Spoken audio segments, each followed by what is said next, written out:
Hello and welcome aboard WhalePod. It's been a long time since I've been able to say welcome to an episode of Xenoblade Chronicles 3. I'm your Captain Whale.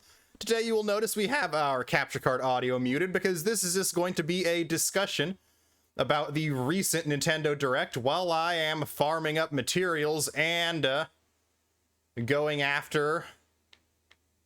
Wait, there he is. Going after materials needed for gem crafting. We now actually have a new development here on the channel, and that we are indeed going to be adding DLC waves 2, 3, and 4 to the playthrough here. That is because I've decided it's probably going to be a long while before I get back to being able to replay games I've played before on the channel. So I've decided I want to cover the DLC before I go on to too many other things. So, we will be doing DLC waves 2 and 3 on the channel here pretty soon. However, we will not be, we will probably not actually be getting all the gems to rank 10 in this series, due to the fact that some of them do require materials that only super bosses drop.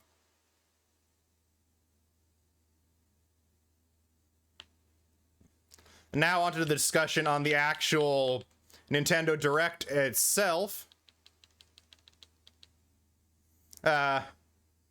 Wave 4 was something else. As you can tell by the thumbnail, I'm going to have to go into a bit of spoiler territory for Xenoblade Chronicles, Xenoblade Chronicles 2, and Xenoblade Chronicles 3. So let's begin with an Art of Subjugation, because we don't have Saber Siege, or at least I didn't see it there. And let's just go ahead and say right out the gate that I believe that while there is a non-zero chance that it could be Founders Era, I do believe that it will be an epilogue. A lot of people have been saying to me online that it has to be Founders because Rex and Shulk do not have the injuries they sustained during the times of the Founders. And to that, I'm going to say my understanding of how Origin worked, the way Nia and Melia were describing it to us. It was that everyone would be restored to their physical and mental state from right before the worlds merged. So even in an epilogue, any injuries sustained by Rex and Shulk during the time of Ionios would not carry over to any sort of epilogue. And we messed things up there. We should have used Senna before using Ashira. I need to get back into the swing of things here. We'll just go Noah instead then. Right, Lance. The second point I'm going to make here is that I do not believe Monolith Soft would make Alvis a lesser threat than Zed.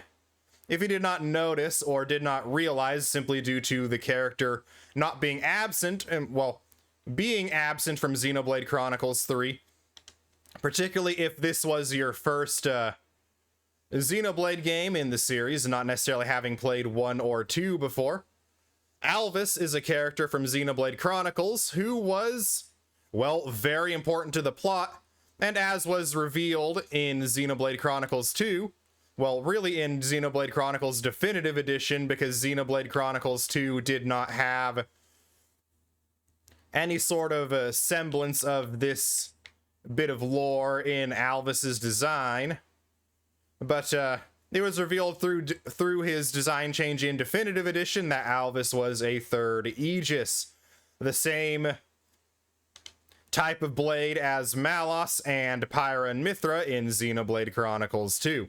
And yes, I say a third Aegis, despite there being technically 3 in Xenoblade Chronicles 2, due to Pyra and Mithra being born from the same Aegis core crystal. They are both part of the Pneuma core of the Trinity processor core. Just like Alvis in Xenoblade Chronicles 1 was the true god of Bionis and Mechonis, I do not believe that Zed would be higher up in the hierarchy than Alvis.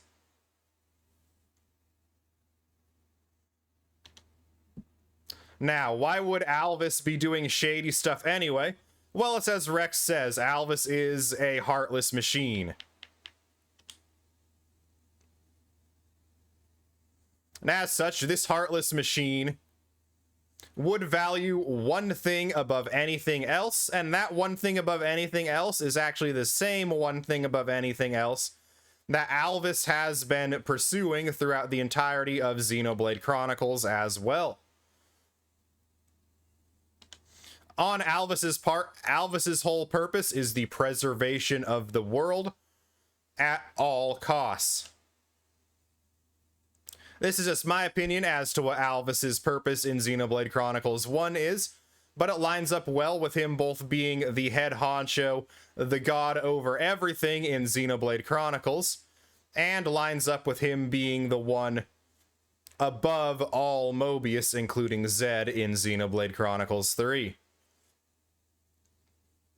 Mobius's intent with the Endless Now was to preserve the world at all costs, even if it meant throwing it into stasis. And even throughout Xenoblade Chronicles, we do see Alvis taking actions that would quantify him attempting to preserve the stability of the world at all costs. This is where we're getting into the bit of spoiler territories for Xenoblade Chronicles 1. As you will know, having played through Xenoblade Chronicles 1, because after all, if you are watching this without having played it, I'm going to strongly urge you to go back and play it in order to not spoil yourself on one of the biggest plot points of the game. Shulk is the vessel of Zanza from well before the start of the game.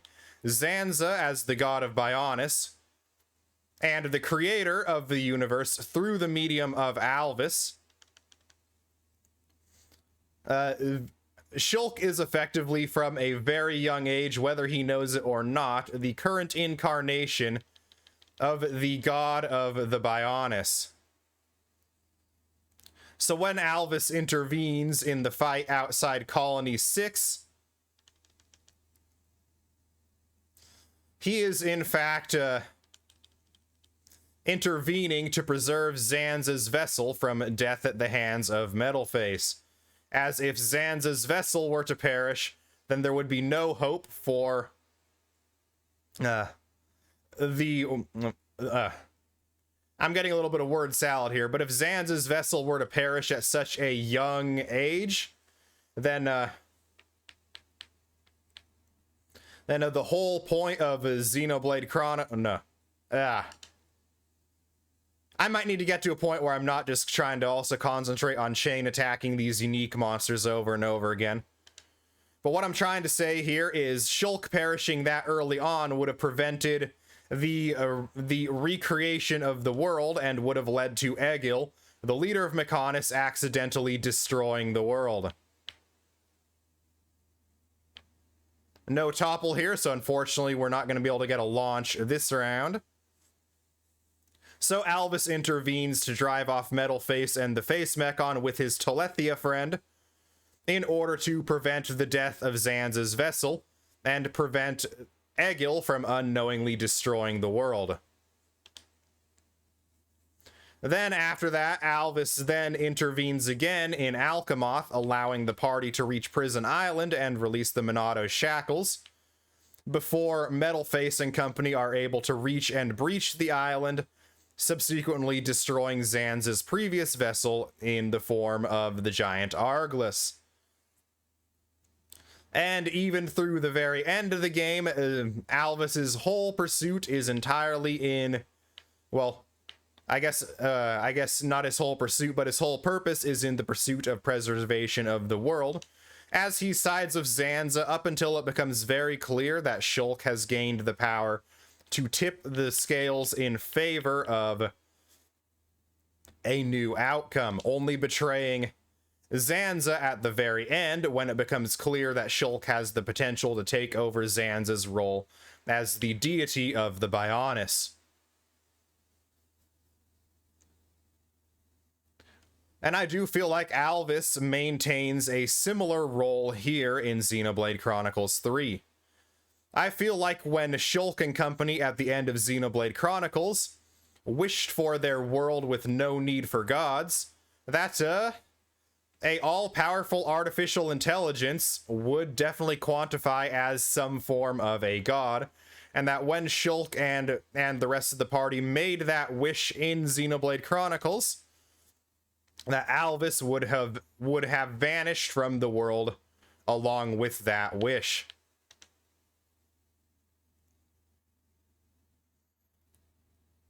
And as such, Alvis would have ended up somewhere outside both the worlds of Bionis and Allrest, potentially in the same dimension where this is where the Xenoblade Chronicles 2 spoilers come in, where they found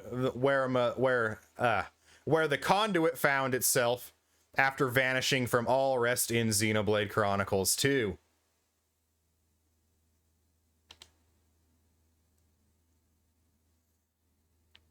So Alvis would have then had the power of the conduit, and as well as the knowledge of the existence of both worlds. Now, let's see, do we have any way to get a topple going here?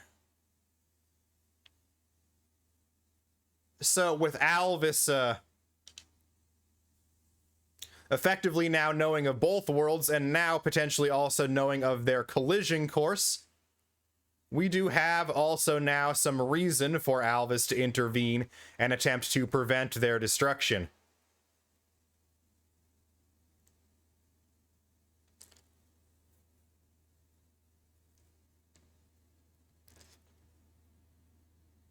And personally, I do believe that Alvis did exist from time to time within the confines of Ionios, within the same sort of role as he played during Xenoblade Chronicles 1.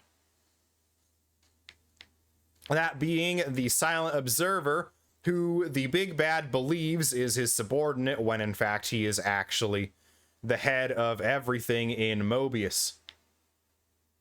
There's one topple option. Ah. There we go. Now we're cooking with gas.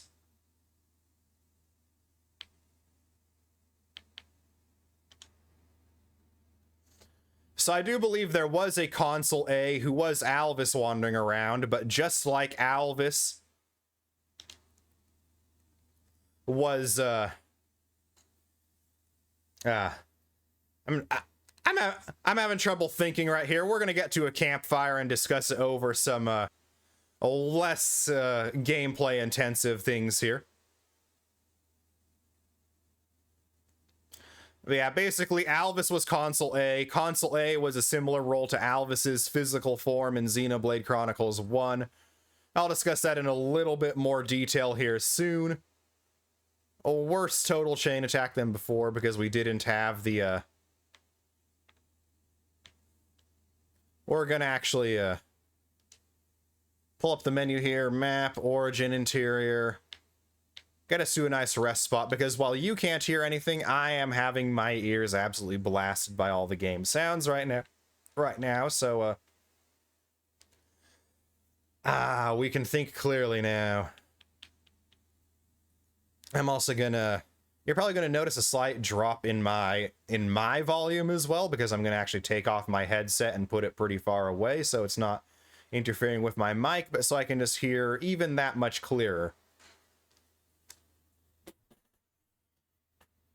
So Alvis in Xenoblade Chronicles 1 was definitely a bit more of an observer type, and we'll also get into a bit of why Alvis is the heartless machine that I'm going to assume that is Rex's adult voice there, and that line at least is not being used out of context.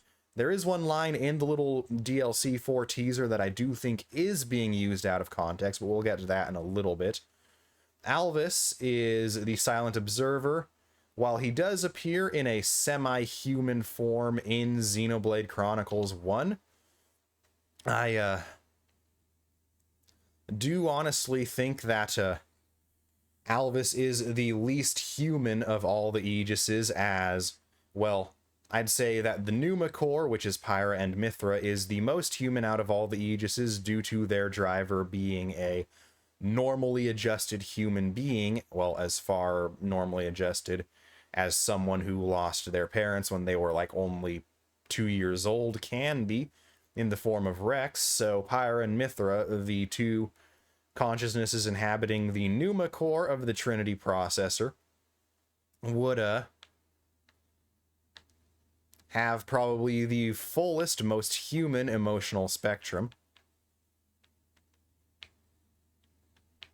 While Malos, born from the Logos core, would, well, his driver was Praetor Amalthus, who is, well, a sociopath. So it makes sense that Malos would be about as human as your average sociopath is, due to the fact that the human who was most influential during Malos's formation was a sociopath. As such, while Pyra and Mithra can feel a full emotional spectrum due to being bonded to your average everyday human like Rex, Malos, however, was bonded to a sociopath, and while he could feel emotions such as despair, hatred, and a twisted sense of joy at the destruction he brings about, on the whole, though, Malos is very, very not well adjusted. Alvis was even less human, because one, he was never formally awakened as a blade by anyone. He was, if you could consider anyone his driver, the blade of Zanza, a literally broken half of a human, with the other half being Klaus in Xenoblade Chronicles 2. Zanza, in my opinion, embodies the worst emotions of Klaus. His arrogance, his delusion at humanity's ability to become deity, which, to be honest, Xenoblade Chronicles does take a lot of its lore from Gnosticism, which has a strong focus on deification and the abilities of humans to become literal gods. However, Zanza, who was teleported to the new universe, the Bionis and Mechonis universe, when Klaus in Xenoblade Chronicles 2's Beanstalk civilization activated the conduit, he believed he was successful in creating a new universe. As such, he truly believed he had become a full-fledged god, leading to, well, a quite literal god complex. Needless to say, if Alvis was quote, the blade of such an individual, it would not lead to a stable individual whatsoever. More on different topics, we have, that's basically why Alvis is a inhuman machine, in that he never took on a true human form and never got the true human experience.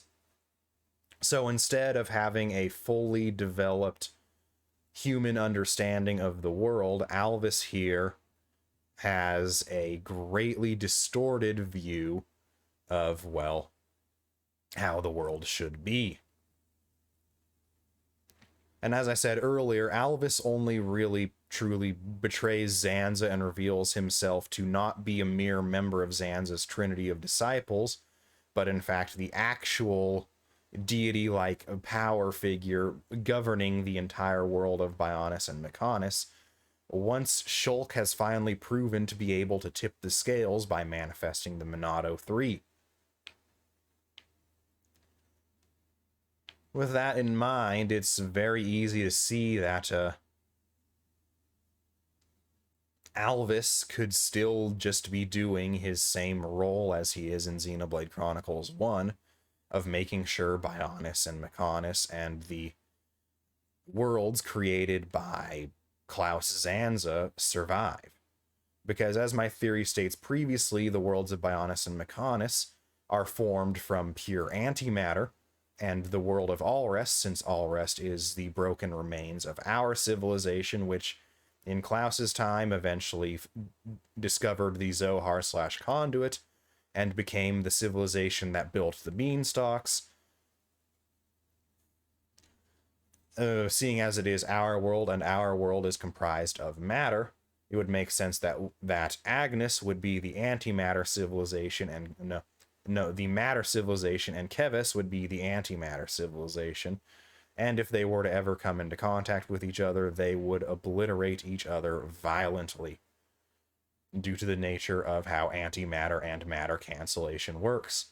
So Alvis would have stepped in, potentially wielding now the full power of the conduit, and been able to manipulate Origin to give rise to Mobius, to put in place his plan for an endless now, in which the two universes are preserved, albeit in a suboptimal state, but that suboptimal state in Alvis's machine brain is at least better than total oblivion.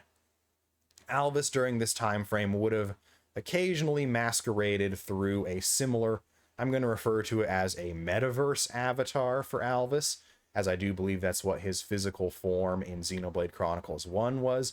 It was just an artificial body he created to be able to walk and observe the worlds of Bionis and Mechonis through, and perhaps there was even a second Machina body that he would use to traverse the Mechonis and act as a disciple of Maneth. But I do feel this body that he chose to walk the world of Ionios in was in fact the body that mirrored the appearance of a console. Thus that would make Alvis the missing console A. So why does this point to Epilogue instead of Founders? Well, one, like I said, I do believe Alvis to be more powerful than Zed, so it would be absolutely ridiculous for the Founders to be able to take down and stop Alvis, but be powerless to do anything against his subordinate, the weaker of two evils in Zed. And then, well, why don't we see Alvis during Xenoblade Chronicles 3?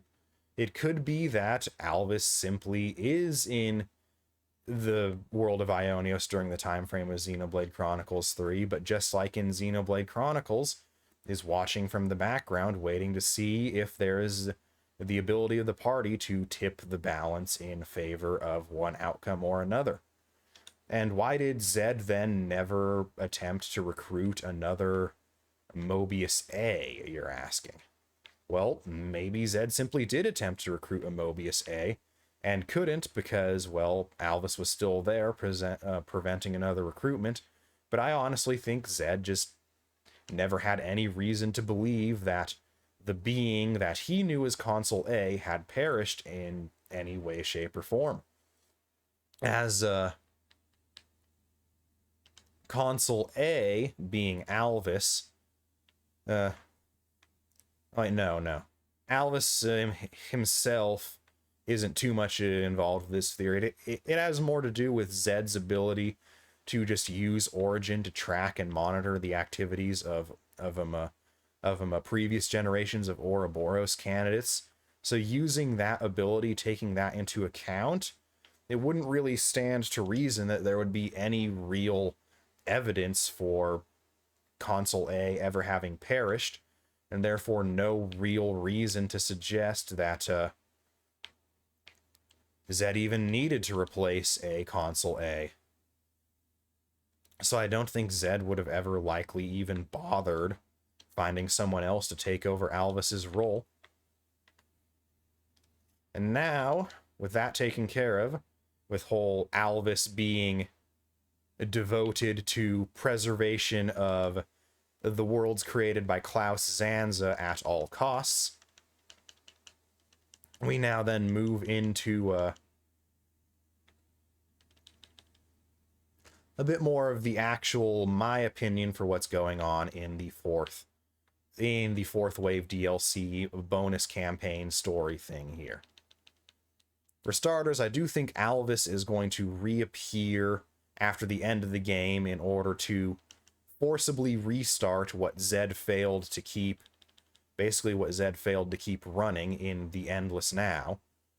So I do think there is going to be a little bit of a time skip in the DLC. as first things first is Alvis is going to make himself known, and we're going to have the equivalent of like one of the DLC's chapters. Like the DLC's very first chapter is going to be dealing with is going to be like the only time where we have direct party control of Shulk or Rex, or at least the only time we have direct party control of Shulk and Rex before like the very end game. And as such, the DLC is going to start off with us playing as a party consisting of likely Shulk, Rex, Nia, Melia, and maybe Poppy, Dunban, and Ricky come along for the ride as well for a full party of 7. And this first chapter is going to end in encountering Alvis with that whole confrontation we did see in the trailer, and just getting all the lines like Shulk saying why, Rex calling him a heartless machine. Okay, do not use the up one. We do not want to smash here. And then Alvis overwhelming the party, and one of them has to make a heroic sacrifice so the rest can escape. And then we get into the timeline of the main portion of the DLC, which I do believe is going to be Noah and Mio's son. That is that new Fei Fong Wong, the protagonist of Xenogears lookalike we saw in the trailer. And that also gets me to the first portion of what could potentially be a case of a quote being used out of context. I do not believe that the person saying the line about Granddad is that Fei Fong Wong lookalike, potentially Noah and Mio's son in the new reunified worlds that have been placed into a pseudo-Ionio state by Alvis in his quest for preservation, not believing that there is any solution to the problem other than stasis. So with that taken into account, the person who I do think is saying that quote about Granddad not being enough for them, I do believe it's an adult Lance, which given Lance's parentage, it could be pretty interesting, considering one of Lance's granddads would have the potential to be Mikkel, the leader of the Machina from Xenoblade Chronicles, or the leader of the Machina Hidden Village, as far as Egil does proclaim himself the ruler of Mechonis. And we're into the overkill. I still like seeing that pop up every time. But with that being taken into account, it could be that there was some attack on the new Colony 9 from the end of Xenoblade Chronicles that resulted in certain older characters like Mikkel or maybe even Vinea being taken out of the story by, well, being offed in some attack by Alvis and his... I'm just going to call him New Mobius for now until we have confirmation of time frame and know what all exactly is going on here. Yeah, Mio's going to overfill us. But it also could be that it's not an adult Lance, but personally it seems like that voice could be an angry adult Lance. But if it is our new protagonist, the Fei Fong Wong lookalike, it could very well be that, well, I've theorized that Noah is actually Shulk and Fiora's son, but I'm actually going to go, well, their second son, because it's pretty obvious that Chris was their first kid. But one of my theories as to why Noah looked up so much to Chris in Ionios is that Chris was literally Noah's older brother before Ionios. But now I've actually once again got a new hypothesis about that, and that Noah is Dunban's kid. So that would make this Fei Fong Wong lookalikes two possible granddads as Rex and Dunban. And a little bit back to the potentially being the kid of Shulk and Fiora here. You might say, but Shulk and Fiora both have blonde hair. That would basically make it impossible for them to have a black-haired kid, wouldn't it? Well, Chris, who is pretty much guaranteed to be Shulk and Fiora's kid, already has a black-haired uncle in the form of Dunban, who is, I'm pretty sure, Fiora's biological sibling, and not like Fiora was adopted by Dunban's family, as was a very common Homs tradition, with the whole been under siege by the Mechon for generations type of deal. But I do believe that Fiora and Dunban were blood relatives. So that would mean Fiora would already have the genes, or potentially have the genes and be like a carrier for dark-haired genes. But I do think it is more likely, though, that Noah might end up being Dunban's kid, as much as I want Lance to be Dunban's kid, because I always would ship Dunban and Vinea in Xenoblade Chronicles 1. But if that's the case, then, well, it's very likely in that first chapter encounter with Alvis, before the time skip, we see the other 6 members of the party. Like I said, I theorize that we'll have the 2 protagonists, the 2 queens, and the 2 respective Nopon from Xenoblade 1 and Xenoblade 2. Or not necessarily the 2 Nopon, but just like Poppy and Ricky, as well as Dunban, because, well, we already know Dunban has already tried to heroically sacrifice himself for his friends before, when in the very opening sequence of Xenoblade Chronicles, Dunban basically leaves himself for basically dead as he uses the super powered up Monado to blast away the massive Mechon invasion force that's attempting to finish the job over on Bionis and wipe out the final 2 Homs colonies in Colony 6 and Colony 9. So it's very likely that Dunban could sacrifice himself to hold off Alvis for as long as possible, while Shulk and Rex, who in Dunban's eyes would be more valuable to the war effort against this new threat of Alvis than Dunban could ever hope to be.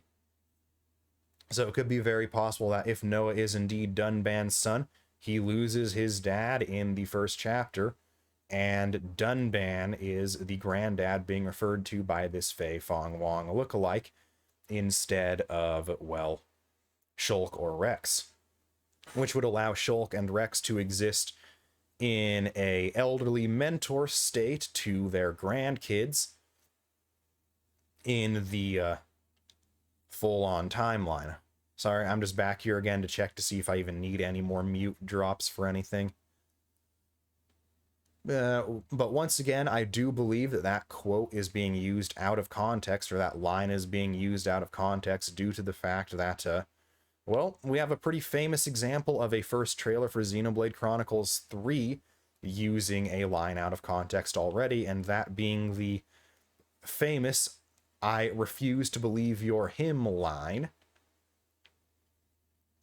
which was uttered in the first trailer over the backdrop of the Kevis and Agnes parties duking it out at Van Damme's crash site for the first time. And while it was used there in the trailer, it did not appear there in the main game. Instead, the him Lance was referring to was instead Yorin during the first encounter with Consul J at Colony Lambda. So it could be that it could be the Fei Fong Wong, a lookalike. I'm just going to start calling him Van Damme, because in the Ionios timeline, he probably would have been the founder of House Van Damme, or like one of his kids or grandkids would have been the founder of House Van Damme. But it could be that this character is saying the line, but not in that same scene, or is not even saying the line at all, and it's someone else like an adult Lance saying the line, referring to someone like Mikkel, or perhaps, I guess thanks to Egil, there wouldn't be a lot of Hom's grandparents around. But, yeah, I think that this line is being used out of context regardless of who's saying it. Another thing that makes me point towards potentially being an epilogue as opposed to like a Founders era DLC is just the fact that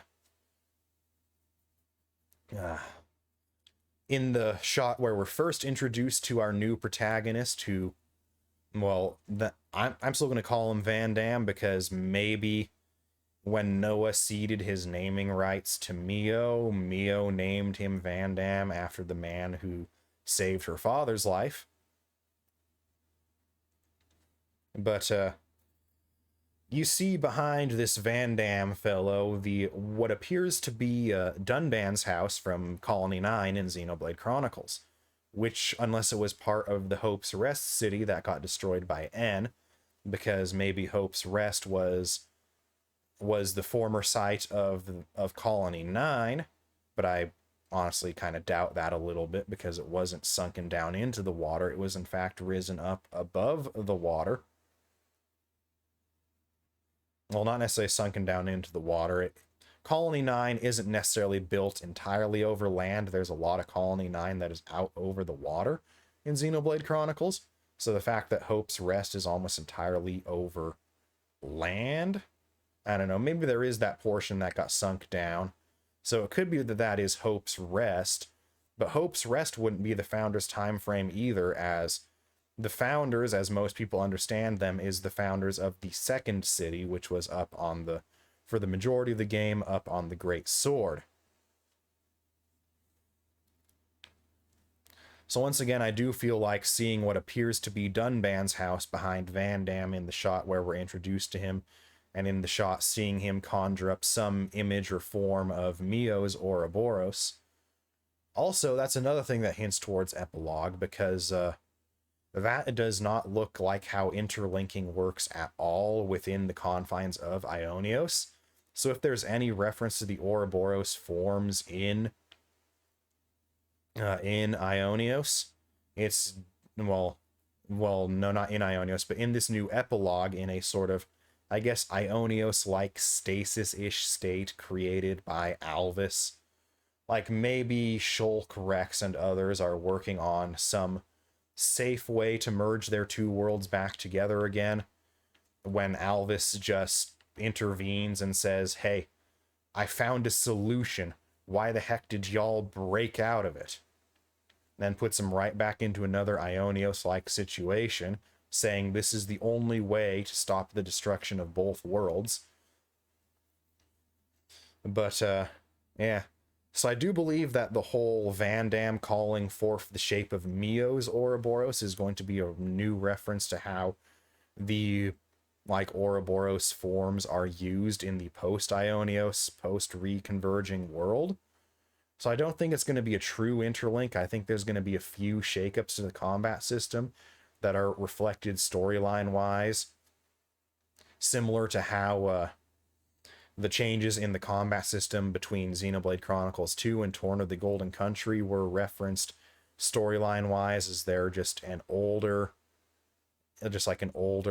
fighting style that was basically forgotten once Amalthus seized control of the world and started just forcing everyone to live by his rules. But yeah, so that's my thoughts on the DLC. I think it's going to be a epilogue rather than the Founders.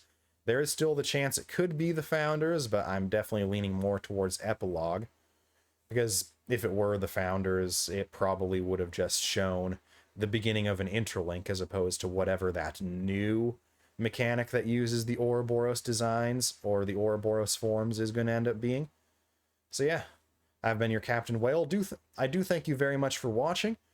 I am going to just announce here that Xenoblade Chronicles will be probably returning to the channel here pretty soon, since I have pretty much abandoned getting the gems up to rank 10 before we take on the last of the unique monsters and taking on the super bosses, due to the fact that Royal Arden Horns are only dropped by a super boss. I've basically decided that yeah, we're going to do the DLC here because of how many games I have on my plate right now, how many games I want to play after this. It's going to be a bit of a while before I'm going to get to be able to really revisit any game previously played on the channel. So we're going to just bundle on the DLC to the end of this already massive playthrough. And yeah, there's my thoughts and analysis on that trailer there. I think Alvis is the true big bad of the game, so I don't think they're going to bump off the true big bad in a prequel. So that's another piece of evidence, in my opinion. Well, I guess it's not another. I stated that previously. That's probably the main piece of evidence as to why I think it's going to be a sequel. One thing I will say before we truly sign off here is I'm just going to say that one of the most disappointing things about Xenoblade Chronicles 2 Torn of the Golden Country was the fact that it took the Aegis War, something that was hyped up to be this big, grandiose clash between Torna and Judicium, the two superpowers of the day, and just boiled it down to 9 individuals, 3 humans, 5 blades, and 1 flesh eater, just wailing on Malos. I mean, it was good to have a bit of backstory for Jin, and particularly Mithra, because Mithra kind of got off on the wrong foot with a lot of players in the base game with that whole you know, the scene from the start of chapter 5 where Mithra gets lost and sleepwalking and doing all this wandering into the guy's room by mistake. That scene turned off a lot of people from Mithra because it just made her that much more unlikable right off the rip. So I feel like while Torna did it well with Jin and Mithra's backstory, I feel like the Aegis War definitely failed to deliver on the mythos that had been built up in the main game. And I get they probably could have been going for Amalthus really altered the history to hide his shady deeds and really aggrandize things to hide his own misdoings during that time. But I mean, come on, Temperantia was said to be a major battlefield of the Aegis War. I believe even by Gramps, who was freaking there. And then we never even set foot on Temperantia during Torna. Come on, I wanted every main combat sequence in Torna to feel like the opening battle sequence of Xenoblade Chronicles 3. Even if you're still just a party of like elite soldiers running up through like a advanced channel, I wanted to look around during these sequences and just see forces clashing on the battlefield. So that's another big thing as to why I want this to be an epilogue rather than a prequel, is I don't want the founders to lose that same sense of mysticism that the Aegis War lost when we actually went back and looked at the Aegis War. So yeah, thank you all for watching WhalePod. Do remember to leave a like on the video if you did indeed find my take interesting or informative. And as always, do consider subbing to the channel if you have not done so already. I am trying to make a career out of YouTube, so each and every sub you send my way does help me out immensely. And as always, do feel free to share your thoughts on the DLC down below, as long as you do so respectfully. But I do enjoy hearing from all y'all, so do make sure to post any thoughts you have down in the comment section below. Now, with that said and done, I hope you all are having fantastic days, WhalePod. Make sure to stay cool, stay classy, and get the biggest overkills you possibly can in your chain attacks. But until next time, this is Captain Whale, signing off.